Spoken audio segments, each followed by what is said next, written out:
What's going on, guys? Bryan Gutierrez here. This is episode number 3 of the Chicago build, and in today's video we're pretty much going to do a day in the life. I'm going to bring the camera with me as much as I can and show you guys what my life looks like while I'm in marathon prep. So hope you guys enjoyed today's video, and let's get it started.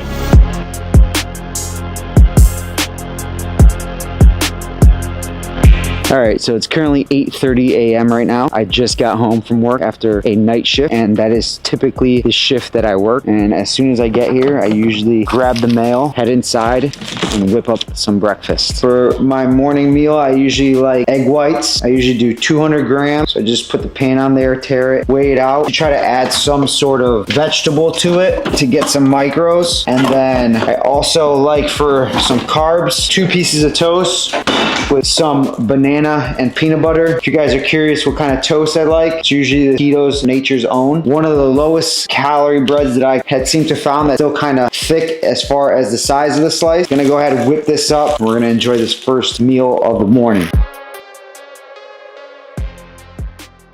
So after I finish up breakfast, I typically like to come upstairs, lay down in bed for a little bit, enjoy my morning coffee, get that caffeine in, watch either a YouTube video or something on Netflix, and just sit back, relax, let that breakfast digest so that when it comes time to go work out, I got some fuel already sitting in me, digested and ready to be used. So gonna go ahead and do that, enjoy this coffee, sit back, relax. We'll probably start training within the next hour or so. So it's now 10:47 a.m. and as you can see, we're just rolling out the glutes, the legs, the lower back, quads we're also going to do, and then I'm going to head out for an 8-mile run around my house. Just a big loop that I normally do, and I already got some dynamic stretching in, so this is just the last bit for today's running fit. We got the Nike Aero Swift half tights, got some Bandit members only running socks, super comfortable. These half tights are also my favorite tights to run in. When I actually go to race day, I like to wear my Bandit half tights just because they do have a lot of pockets and they're a lot easier to access my gels as opposed to these ones. It really only has the pocket in the back. Almost time. Finish this up, we'll get going. Can't forget, for the shoes today, rocking the Super Blast 2, my daily trainer. Love these.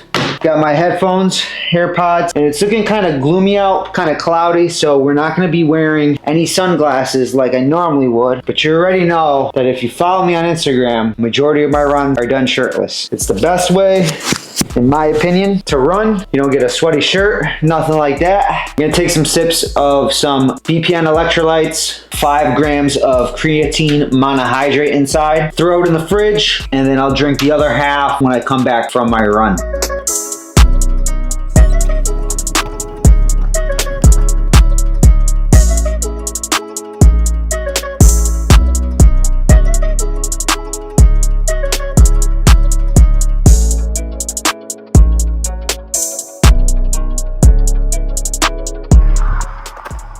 Miles complete. Overall felt strong, feeling really good this week. It's actually the first week of the taper. Monday I ended up doing a 9-mile run. Yesterday was an 8.2 mile speed workout. Today's 8 miles, tomorrow's 5 miles. Friday we have a big 22-mile workout that I plan to record and get some footage, possibly upload another video. But overall this build has been super great. I feel the fittest that I've ever been.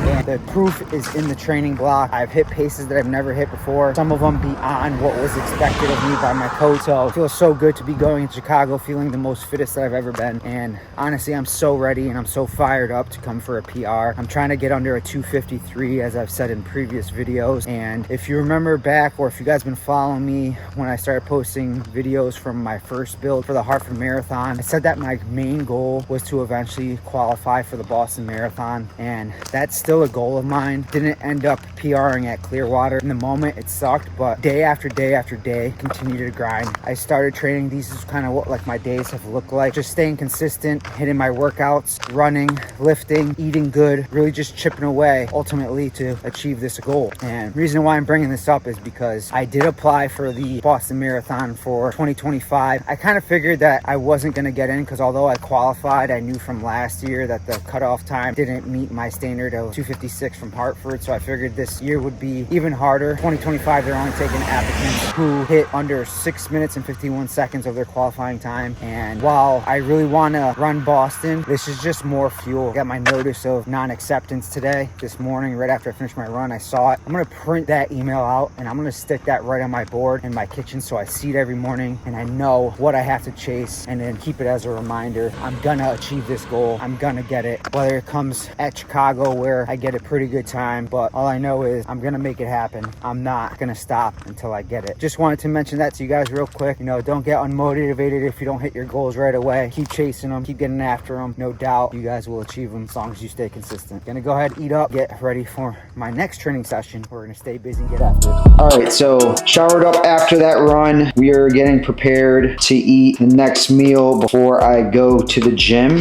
and hit a back and leg day. Normally, I wouldn't hit those two on the same day, but yesterday worked a lot of hours and wasn't able to sleep as much as I would have liked to. So instead of going to the gym and hitting back yesterday, I opted out to stay home and sleep. And sometimes that happens with my work schedule being so busy. I prioritize my run over everything, being that my main focus is the marathon. Sometimes when I have to take a backseat on my lifting sessions, I double up on the next day and just go off a feel and determine how much volume I'll do once I get into the gym. As far as legs for today, I'm not gonna go too hard on them. So gonna go ahead, enjoy this meal right here. I got 4.5 ounces of beef, about a serving and a half of vegetables, and then I got some cauliflower rice and 160 grams of sweet potatoes. So gonna eat this up. Looks damn good.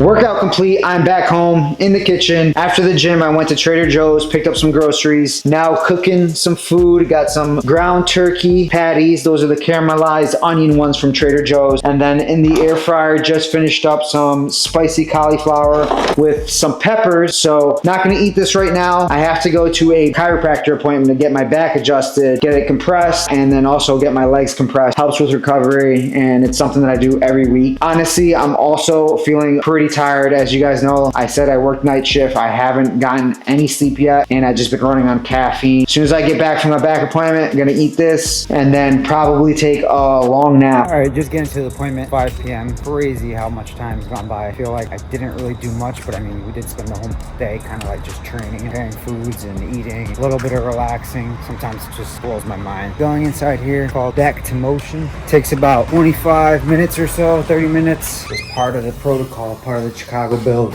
Body's feeling like $1,000,000 after that chiropractor appointment, but we're back home. Got my dinner ready. Got Japanese sweet potatoes with almond butter, spicy cauliflower, broccoli Normandy, and a turkey burger. Gonna go ahead and eat that up and wash it down with a LaCroix while I watch some Netflix and probably fall asleep shortly after. I gotta wake up again for my midnight shift tonight. So yeah, that's pretty much what my day looks like when I don't take any overtime. Sometimes I take overtime like 3 to 4 times a week, at which point obviously my training time frame is a lot smaller, but I make it work, get it done. Sleep could be better, but you know, it is what it is. This is just my lifestyle right now until I can switch shifts. Hope you enjoyed it, and please make sure you subscribe. A lot of effort goes into making these videos and putting them together. See you guys in the next one. Peace.